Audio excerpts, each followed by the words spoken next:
Welcome back to episode 42 of the Charge Up Show. Today we had an interview with Adam Brady. This episode is sponsored by Revolution Hockey. Revolution is located in Cambridge, Ontario, and is a great hockey school to improve your edge work and power training for the ice.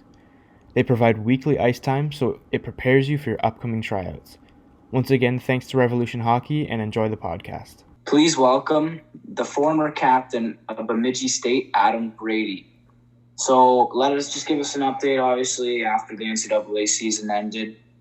What's happened since the end of the season till now for you? Where are you? And obviously we know you're in Minnesota. And let us know what's going on with you. Yeah, thanks for having me, guys. Appreciate it. Right now I'm in Minnesota still, near the Twin Cities, living with my girlfriend and her mom. So obviously with the borders closing, kind of unique situations. But yeah, I mean, tough end of the season, but obviously it had to be done. Everyone is in the same situation, so just trying to stay busy, and it's been pretty good, so I can't complain. Awesome, yeah, good to hear. So I'm just kind of curious, like how did you guys end off your season? Like, was it like midway through and everything kind of got shut down, or? So we were actually about to play Bowling Green in the second round. Okay.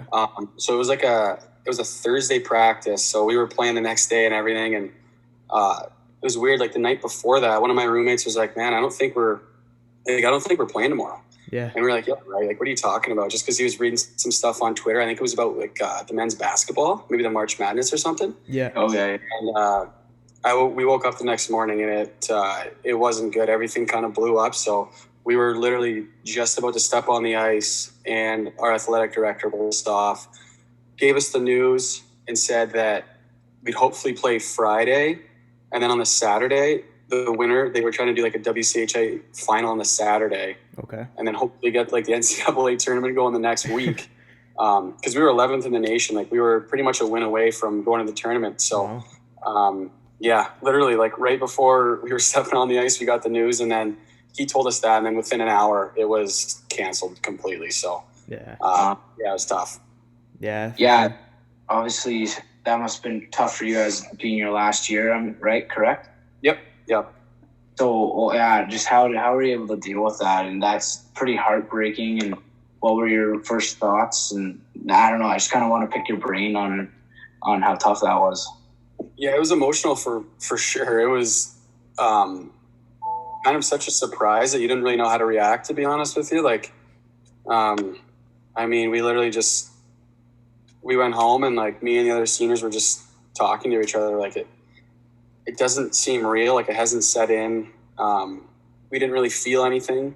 And then I think, as the days went by and then people started to go home, and obviously things got worse with the COVID, then things really set in, and it just sucked because we had such a good team, and we were, the second half of our season was really strong, and we were in a really good position to move forward. And obviously being my last year, it stings more knowing that, you're never going to get another chance at that. And then like just looking back at how good that team was, and how fun the season was and all that. So yeah, it was definitely tough.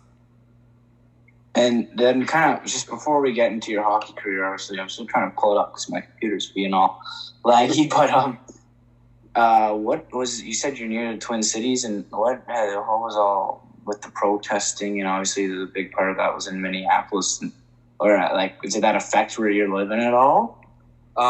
So actually I was still in northern Minnesota at that time, so I really wasn't down here. But no, the protests didn't come close to this area. We're in like Minnetonka area. So I think it was pretty peaceful over here. But it was pretty crazy in Minneapolis for a bit there, for sure. Yeah. Yeah, it was really shocking. And I mean, going back to the last year thing, like I feel so bad for all the, the overagers or like the seniors, right? With all sports, even like with high school, right? That like so many missed opportunities of, missed scholarships, or, trying to fight for that last kind of pro year, I guess. Right. So it's gotta be tough. Yeah, no, there was even guys like, there was a sophomore team this year from Toronto, and he had a really late scholarship. He was committed I think in June or July, Yeah. which is pretty strange because he was an overager playing in the OJ actually, and he even said it. He's like, man, if this is a couple years earlier and I don't get to play as long, I wouldn't be here. And that's what he was saying too. He was like, I feel so bad for that could have been me type deal. So yeah, it's crazy to think about. Yeah, exactly. So let's get on a positive note now. So start going through your hockey career, and we'll start in minor hockey. It says you're from Delhi. I'm assuming you're from Delhi. Yeah. I had a couple Delhi boys on my team. So what was it like? They obviously have the new Landon McCallum, who just the first round of the OHL from Delhi. And what was it like growing up in Delhi? I don't know if you played novice there, and then obviously playing for Brantford through the ranks. Yeah, I loved it. I still love Delhi. I think it's a great spot. Good little hockey town, and definitely a great place to grow up. I think, just growing up, I had two older brothers, so all we really knew was hockey growing up.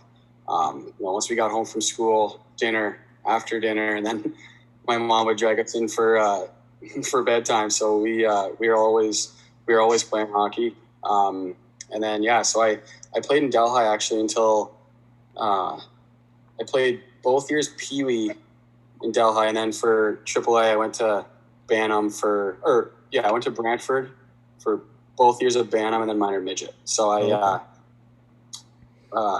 my older brother actually went to AAA pretty early, my brother Tom, and my dad just said he didn't really learn puck skills, and because he went there such at a young age that it's obviously a little higher level of play, and he's like, I want you to have more puck skills. You can do summer hockey, on AAA Toronto teams, whatever, but I want you to play in Delhi and work on your game, and you can have the puck, and then you can work on your shots, stick handling, all that stuff. So I think that really helped me, and I love playing at Brantford. It was really good time. We ended up having a decent amount of guys drafted too in my minor midget year, and ran into a pretty good Elgin Middlesex team in my minor midget year. So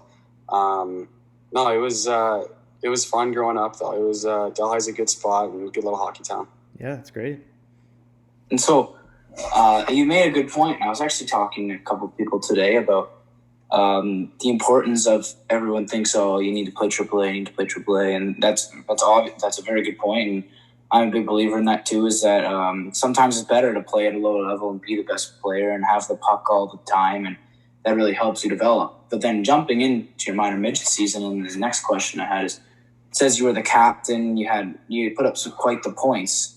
Where were you drafted? That's something that it's harder to research. And were your sights always NCAA, or did you want to play in the OHL like most kids around here do?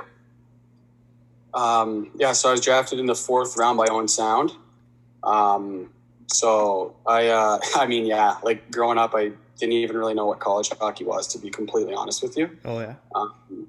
I think, growing up in Ontario, you don't really see that side of it. And now I think we're doing a better job. Canada in general at kind of showcasing the NCAA side of things and how it can, you can get a full scholarship and maybe things don't work out, but, you have a great education. And then, on the other side of it, the level of play, I think it's the best prep for pro hockey, and it's unbelievable hockey. But I had my sights set on OHL for sure. I went to camp. I went to camp my first year, didn't make it, and was lucky enough to affiliate with the Hamilton Red Wings the year before in minor midget. And they said if things don't work out in the O, then you got a spot here. So knew the staff there. I knew that I would have a decent opportunity. So I jumped on that. And then once I started figuring out the college side of things, you go on a couple visits, you hear from teams. I'm like, you know what, I don't really think I'm ready to move away from home when I'm 16, 17 years old. Like, I'm going to see what this college route is. And it just felt right. And I have no regrets. Yeah, it's always such a hard decision, right? Like talking to people through the podcast, there's at such a young age, and especially living with the Billets, you grow up so fast. And I feel like for me, the difference between OHL and going to college or whatever, the education piece, having that like as a foundation is also pretty important as well. Would you say that was kind of in the mindset for you? You know what? Like it was probably mostly to do with the hockey and just like personally, you know, like you said, like you're moving into a billet when you're 16, 17 years old. You're 5, 10 hours away from home. Like that's not easy. You're going to a new high school. You're meeting new friends. And then you got to play like a 65 game schedule on top of that. Like it's not easy to do. But yeah, like with the school, like just, you know, you have so many resources and, you know, especially at Bemidji, like we had grade checks, attendance checks. So, you know, you're going to class every day and you're going to every class. Yeah. And I never was a great student and I did very well in college just because, you know, they tell you sit in the first row. You know, if any of these grade checks or attendance checks come back with any notes saying that you had unexcused absences, then, you know, it's going to be running the next morning. And if it happens again, the whole team runs. Like there's a lot of things that go into it. And then if you are struggling, then there's going to be tutoring available to you. And there's just so many resources that it makes it a really, really smooth transition. And it was, you know, I loved it. Yeah, that's always good. Another big thing is when you go to the OHL, you play. Some people play 2 years in the OHL. Some people play 4. Some people play 3. And you're trying to make a decision whether you want to play U Sport or try to play pro at 20. Versus now you've played 5 years of junior, 4 years of NCAA. You have a degree, and now you're like, okay, now I can take a shot at pro if I want, or I can go get a job. Exactly. That's a lot. Yeah. It's a lot. You're a lot more mature, and you're a lot better than you would have been at 20 in the OHL for sure. But that's the thing. Like if you're, you know, a kid that's fully developed when you're 16, 17, and you think you're gonna have a good shot at getting drafted and you know, a faster route, I guess, then no doubt. And you know what, there was really no wrong route. It's whatever you want to do. Like if you really want to go to the OHL, you can do it. If you want to go NCAA, you can do it. Like if you know, whatever you're comfortable with. But yeah, I mean, I think for me, it's like looking back at when I was 18, 19, like it's a lot different than now. And then if you don't use your OHL package within a certain amount of time, then it's gone. And then you have to choose like, do I want to make a run at this pro thing or not, you know, and it's a tough decision. It's stressful for sure. Like I remember when I was going through it, it was very stressful. A lot of, you know, talks with my parents and friends and coaches and everyone. And, you know, you just got to go with your gut pretty much. So yeah. It's stressful though. So now let's jump right into junior hockey. And the Hamilton doesn't even have an OJ team anymore, but run us through what it was like jumping in at 16 and just your experience playing for that Hamilton team I had never heard of until I saw your stats. Actually, that was I think that program was there for a really, really long time. Some really good alumni, Zach Hyman, and they treated me well. I enjoyed it. It was definitely a big jump going from, you know, playing against 15-year-olds to playing against 20-year-olds. And you kind of have to adjust your game accordingly and accept, you know, maybe a bottom 6 role versus, you know, you're used to being on the first power play in the first line. And it kind of taught me both sides of the ice for sure. No, I enjoyed it. And it was fun to move, like, you know, get a step closer at, you know, the ultimate goal and just getting at higher levels in hockey. So, you know, it was fun. It was close to home. So I had a really good time.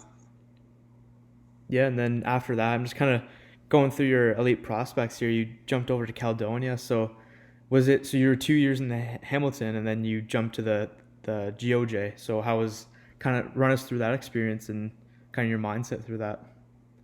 Yeah, so I was that second year in Hamilton. We were terrible. I think we had like 4 or 5 wins, you know, in like 45 games. Like it was, It wasn't good. We were like pretty much all 17 or 16 years old. We were super young. We had a ton of trades, and Caledonia was really good at the time, and they Caledonia's still good. Yeah. They seem to have a always a pretty good team. But no, yeah, I was like, you know what?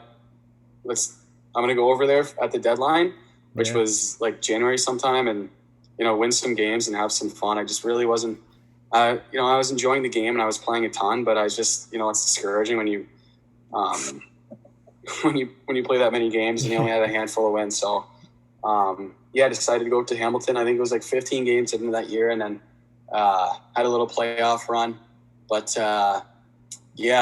just kind of a last second decision, and I enjoyed it. I really enjoyed it. So did that allow you to become a free agent in the OJ, and was that, or were you traded, or did you trade your right? That's kind of another thing too. It worked out so I'd be able to kind of have some freedom. The following year, I was actually thinking about going to BC. I was thinking about the USHL. There's a lot of different things that I was kind of thinking about in terms of junior hockey for the next year, and just had a really good conversation with the coach in Kingston, Colin Burkus, and he, we had a really, really, really good team, and he actually brought me down for a visit there, me and my dad, and such a nice city, such a cool spot, and I was like, you know what, let's do Kingston. It's not obviously very close to home, but it's not across the country either, so that was another thing, and I loved Kingston. It was amazing. Yeah, it seemed like you did pretty good there as well, right? So that always probably helped your career, right? You, I guess in your 14-15 year when you're assistant captain, you lit it up there just on your stats here. 46 games, 43 goals. It's pretty good. Yeah, we were a really solid team. I think we had probably around 9 or 10 college commitments probably. So we lost in the finals against Toronto Lakeshore, and that was a really good year for me. I had some really good line mates, Alex Tonge, who went to Robert Morris, and then he's playing professionally now. And then the year before that, I actually played with Brett Sini as well, who's with the Devils. And there were some really, really good teams, some underrated teams, I think. And that year my offense kind of took off for me, and I enjoyed it. Now, run us through your decision to go to the USHL. I'm assuming you weren't committed through the OJ, or did you commit in the OJ? I committed out of the USHL. Yes. So what was your decision? Was it I want to commit? I need to go to the USHL is the best junior league in North America. Yeah, I was thinking about it before. I had scholarship offers that just weren't. I just thought I could, get a better school pretty much. And, no offense to any schools or anything like that, but I just felt that, the league I was playing in, and that I didn't really get the respect that, that I might deserve. And had a really good talk with Lincoln, and actually probably regretted, honestly, not going there earlier. But, I just kind of had a good connection with the general manager in Lincoln, and kind of got to know what it was all about. And it's different over there. You have a team of 25 guys, and everyone has a D1 commitment. And it's a amazing league. And I was like, you know what, I'm going to do it. I don't want to go to college yet, with what I had, and I'm going to go to Lincoln and see what happens. And worst comes to worst, I just go to college a year later. And it was just one of those gut decisions, and but another one that I don't regret for sure. And then let's hear your commitment story. We always ask the commitment story, and obviously it wasn't the first offer you got, but you felt it was right. And tell us where you were, how it happened. It's a strange one, man. So that year in Lincoln, I only played 27 games. So I played the first half, and then I got into a bad car accident when I was home for Christmas break. So I had compound femur fracture, pelvic fractures. Oh, wow. I broke my tailbone. I had a bleeding spleen, and I had a punctured lung, and I was really, really banged up. So my season was done. Yeah. And it would have been, I think, May, and I still there was teams that were, there was probably 10 teams that were, really interested, and then this happens, and everyone's like, well, medically, I don't think it's gonna work out anymore, which I respected, but I was like, hey, look, like I'm coming back from this, and I can do it. And so it was funny. I was in the press box. I went back to Lincoln in like March, and I was in the press box for a game in probably late April. And this guy came up to me. He didn't have like anything on his jacket or anything. It was the coach of Bemidji, and he just came up and shook my hand and said, "Hey, like I'm rooting for you, and keep working." I was like, "Oh, thanks." Like that's all he said. Kind of turned around, shook his hand. Yeah. Thanks for the kind words, whatever. And the kid beside me was like, "I'm pretty sure that's like a call. I'm pretty sure that's a Bemidji guy." I was like, "Oh, okay, that's weird." And then talking with my advisor and stuff, like I wasn't sure if I was going to get something. There was still a little bit of interest, but it was dwindling down, and eventually I thought all the schools were just going to kind of bail. And then out of the blue said, "Hey, like we want to have you on a visit, and we're going to have an offer for you." So I was like, "Oh my God, like that's great. Like, yeah. What else did I ask for?" So then I think some other teams kind of caught wind of that, and then the following day I had a couple calls from other like WCHA teams, and then he called me like the following day, like literally right before my visit, and was like, "Hey, like we're gonna give you a full ride." Wow. And I was like, "Well, I mean, That must have been a huge relief. Yeah. I was like, "Sign me up! Like I'm in." So kind of a crazy story, but I just went from kind of almost looking for other places other than like hoping for a Division I scholarship, and then all of a sudden I had one. So it was kind of funny, but it was awesome. That's crazy. Yeah, that's quite cool. That's is very scary that kind of everything you worked for was almost taken away from a tragic car accident. Obviously, that must have helped you grow in the future. Was that the reason that you didn't play your first season, or what? Yeah, or what? Yeah. So I was a medical redshirt that year.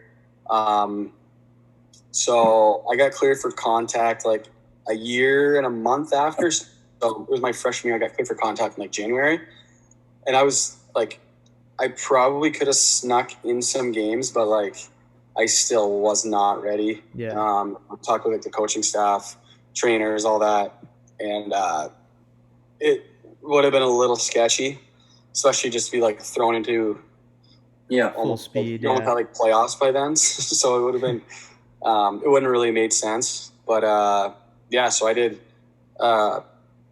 probably started practicing maybe in like December, a couple times a week, and then just as the season went on, just kind of worked up to almost skating every day with the team. And then obviously that was a big off season for me before my sophomore year, which was my first year playing, just with the therapy and all that stuff. So yeah, it was a medical my freshman year. Now, doesn't that give you another year eligibility? Yeah, so technically I do have another year. But I like. Yeah. And I did think about it too, and I was like, you know what, I think I'm ready to go. Like I think it's time for me. I have my degree, and I think where the stage I'm at now, I think like in my playing career, I'm ready to go. So Yep. So going into like the NCAA, like what was kind of the difference between like your past teams and stuff? Like was it kind of a huge shock, like with the play style of it, like the lifestyle was it like even more intense than it was like classes and practice, workouts, stuff like that? It was a big surprise. The level of play at the USHL is I think the best prep for it, but it's intense. Yeah. Like there's 24, 25-year-olds on your team, and just the speed of it is just, it's insane. Like honestly, like we typically have a smaller team that is super, super fast. That's typically the guys we recruit, and like that's kind of our team, and just a hard-nosed, not flashy, but just a quick team. And the speed was a really, really big change for me. And then just like practices too. Like you have almost 30 guys now battling for spots. Right. Like you have a full extra line of forwards that want to play, and then you have like 3 extra D that want to play. You have 3 goalies. Like every day is so, like every day is pretty much a game, especially as a younger guy. Like you got to go in there and you got to compete guys. You got to pretty much go in, and if you're on a really good team and a team that's returning a lot of older guys, you got to take spots. So it was definitely an adjustment, but it was really, really fun, and I liked the the structure and everything that we had at school with like our coaches and our leadership groups were always super good, especially for me as a younger guy. So it was easy to fall in there for sure. Yeah. What was your favorite part about being a college athlete? Student athlete. Favorite part of being a student athlete? Put me on the spot there. And what was your least favorite part? Well, no, I think honestly just probably like the level of play, but just how much like every game means. Yeah. Because you play, instead of playing like a 70 game junior season or 60, whatever it is, you're playing like 34, 36. Oh, wow. So like how my coach explains it too is that like you're pretty much playing like almost like a Stanley Cup playoff. If you go like 7 games with every team, it's almost like doing an NHL playoff. So it's really, really, really intense, and every game really is a playoff game, because with that short season, like you can't afford to, blow those leads or, maybe lose to teams that you shouldn't, especially for like the pairwise and the rankings. And it's just so intense that it just brings so much more to every game, and it's a blast. Yeah, that's pretty high stakes, right? Everyone's trying to fight for their spot, right? And especially like you said, huge line, so everyone's probably trying to get some ice time as well, right? Yeah, like I mean, like practices will get intense. Like a lot of borderline fighting in practice. Guys will finish their check. Like it gets so heated and it gets so intense that stuff happens. And obviously you love each other and you're best buddies, but you want to play. You want to get in there and you want to be on the ice on Fridays and Saturdays, because that's the funnest. So fair enough. Yeah. Then becoming the captain in your senior year, what was it like finding out that you were going to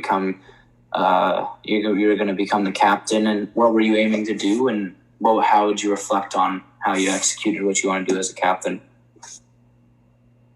It was a huge honor for sure. And I was, I was always under, like I said before, kind of under really good leaders. And with our program, it's a lot about culture and, a lot about the alumni.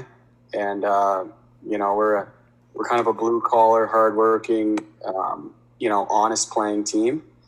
And, that's just kind of what, I wanted to represent really. And I think part of it is like stepping up your game, obviously on the ice, but at the same time, it's, being there if a guy's down,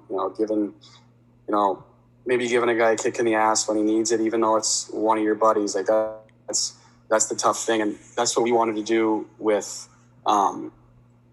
our leadership group, was just accountability. Yeah. So, just because that's, I think, the hardest thing about being a captain is you have to tell, you have to light into your team. Not that you have to, but, that's kind of your role sometimes. And you have to tell guys to, step it up when, your roommate's with a guy when you go home, and it's weird and it's kind of awkward, but you have to do it. And that's, the accountability factor was my big thing. And I think I did a really good job, and the guys get it too. Like there was no guy that took anything to heart and held it against me for the whole year. And it wasn't like I even had to say that much, because we were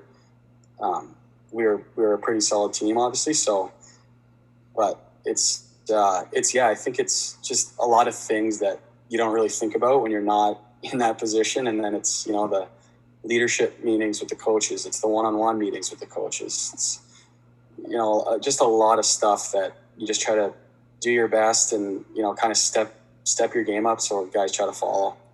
Yeah, there's definitely like pros and cons to that, right? And like you as a captain, like you're basically representing your team, right? Like talking to your coaches, like you're like you said, you're more one on one, and it's definitely more kind of mixed feelings, right?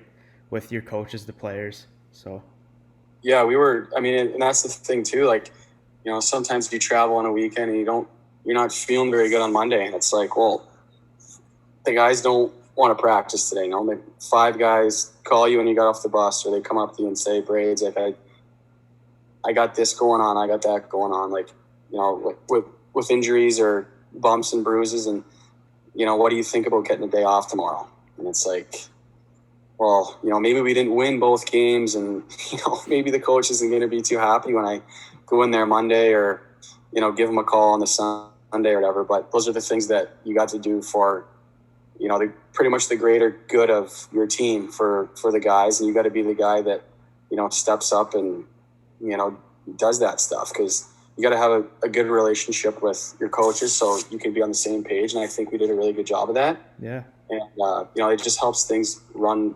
smoothly, really. And I think it was really, really a good relationship this year with the coaches, so that was nice. awesome. Yeah, it seems like an awesome experience you had. And our last question to wrap it up is what's next for you? Obviously, it's hard to tell with COVID, but are you going to try to make a shot pro, or are you going to try to get a job? We want to see what your mindset is and what you want to do next. Yeah, I'm going to keep playing, hopefully. Pretty much just waiting it out, to be honest with you. I would definitely hoping for an American Hockey League contract. And it's just so slow right now. No one really knows still what's going to happen, and it's August, and so there's so many question marks, and I think now they're kind of getting a basis for when the professional leagues will start next year, and things are starting to have some direction, which is a big positive. But no, I think I would definitely like to play some professional hockey this year, and just keep playing. I think it's what better job to have than play hockey. So Exactly. I think I'm still feeling really good, and I think I'm ready for it, and I'm excited for it. So we'll see what happens. Yeah, best of luck to you, and thanks again for coming on. It's been great chatting with you, and yeah, best of luck in the future. Yeah, thanks a lot, guys. Thanks for having me. It was fun. Appreciate it. Yeah, no problem at all.